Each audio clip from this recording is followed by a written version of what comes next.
आप सबने देख लिया कि इस समय देश की स्थिति कैसी है, लेकिन आप सब इससे बचेंगे कैसे?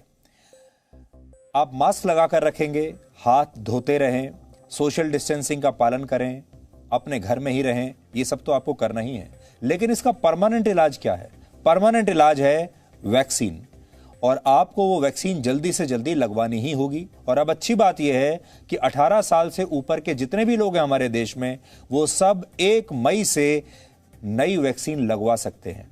तो 18 साल से ऊपर के लोग वैक्सीन लगवाने के लिए 28 अप्रैल से अपना रजिस्ट्रेशन करा पाएंगे। इसलिए आप ये तिथि नोट कर लीजिए, आप 28 अप्रैल से अपना रजिस्ट्रेशन करवा पाएंगे और आप अपना रजिस्ट्रेशन उस दिन से कर ही लीजिए।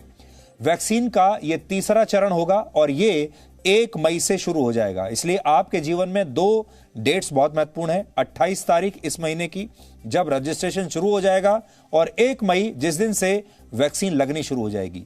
यह वैक्सीन राज्य सरकारों और प्राइवेट अस्पतालों द्वारा लगाई जाएगी। और सबसे अहम बात यह है कि रजिस्ट्रेशन करवाने की प्रक्रिया वैसी ही होगी जैसी अब तक चल रही है।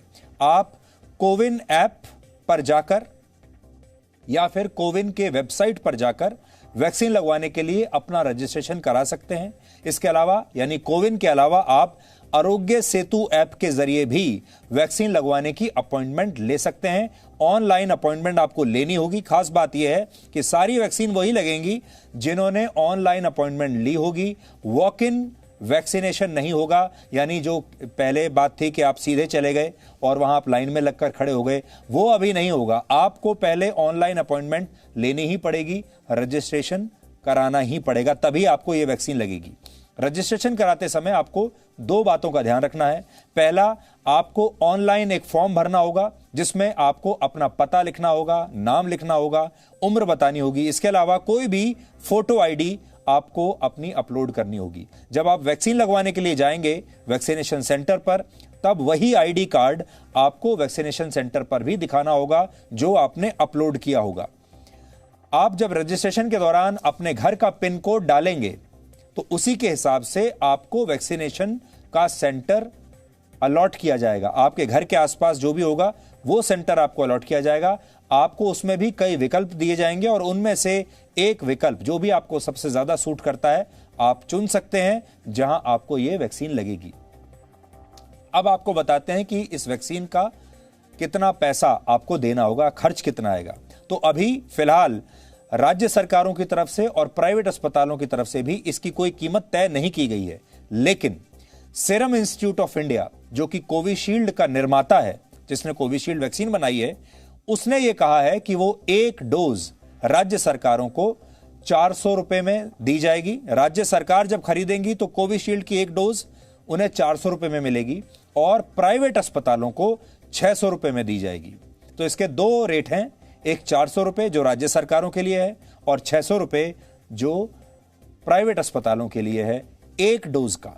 अब राज्य सरकारें और प्राइवेट अस्पताल इस पर आपसे कितना पैसा लेंगी यह अभी तक किसी ने बताया नहीं है। हो सकता है कुछ राज्य सरकारें आपको इस पर सब्सिडी दें, और हो सकता है कि जो प्राइवेट अस्पताल हैं वो इसके ऊपर भी अपना भी उसमें मार्जिन रखेंगे, क्योंकि वो जब आपको वैक्सीन देंगे उसके लिए इंतजाम करेंगे, डॉक्टर्स लाएंगे, स्टाफ लाएंगे, तो उसमें भी खर्चा होगा।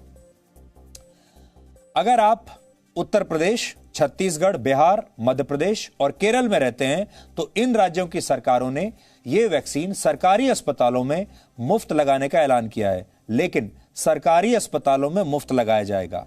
इन राज्यों की सरकारों ने इसका ऐलान पहले ही कर दिया है।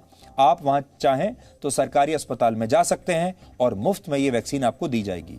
उम्मीद है कि आने वाले दिनों में कुछ और राज्य भी हो सकता है यही घोषणा कर दें कि वो भी अपने अपने राज्यों में सरकारी अस्पतालों में यह वैक्सीन आपको मुफ्त में लगा कर देंगे। तो अगर आपके यहां ऐलान हो चुका है तो आप मुफ्त में लगवा सकते हैं सरकारी अस्पताल में, नहीं तो प्राइवेट अस्पताल में जा सकते हैं और वहां जो भी पैसा वो आपसे निर्धारित होगा वो पैसा आपसे लिया जाएगा, जो कि 600 रुपए के आसपास होगा। यहां आपके लिए एक जरूरी जानकारी है कि बहुत जल्द विदेशी वैक्सीन का इस्तेमाल भी भारत में शुरू हो जाएगा, जिनमें रशिया की स्पुतनिक वी सबसे ऊपर है। इस वैक्सीन को मंजूरी मिल चुकी है और अनुमान है कि इसकी 2 डोज की कीमत लगभग $10 यानी $750 के आसपास हो सकती है। इसके अलावा फाइजर और मॉडर्ना की वैक्सीन का भी इस्तेमाल हो सकता है जल्द शुरू हो जाए और इनकी 1 डोज की कीमत 1000 से 2000 रुपए के बीच कहीं भी हो सकती है। यह सिर्फ अनुमानित कीमत है इनकी। फाइनल कीमत क्या होगी, यह जानकारी जैसे ही हमें मिलेगी हम आपके साथ जरूर इसे लेकर शेयर करेंगे। लेकिन फिलहाल हम आपको यही कहेंगे, ये देर बिल्कुल मत कीजिए। 1 मई बस अब आने ही वाला है और 1 मई से जैसे ही यह टीकाकरण शुरू होता है आपको तुरंत यह टीका लगवाना है। केंद्र सरकार का जो टीकाकरण अभियान पहले से चल रहा था 45 साल से ऊपर के लोगों के लिए, वो पहले की तरह ही चलता रहेगा। और जैसे 45 साल से ऊपर के लोग पहले टीका लगवा रहे थे, प्राइवेट अस्पताल में जा रहे थे तो $250 दे रहे थे और सरकारी में उन्हें मुफ्त लग रहा था, वो चलता रहेगा। 18 साल से ऊपर के लोगों को राज्य सरकारें और प्राइवेट अस्पताल वैक्सीन लगाएंगे और उसके पैरेलल जो केंद्र सरकार का अभियान है 45 साल से ऊपर के लोगों का, वो वैसे ही चलता रहेगा जैसे पहले चल रहा था। Presenting B News app available on Google Play and App Store. Download it now.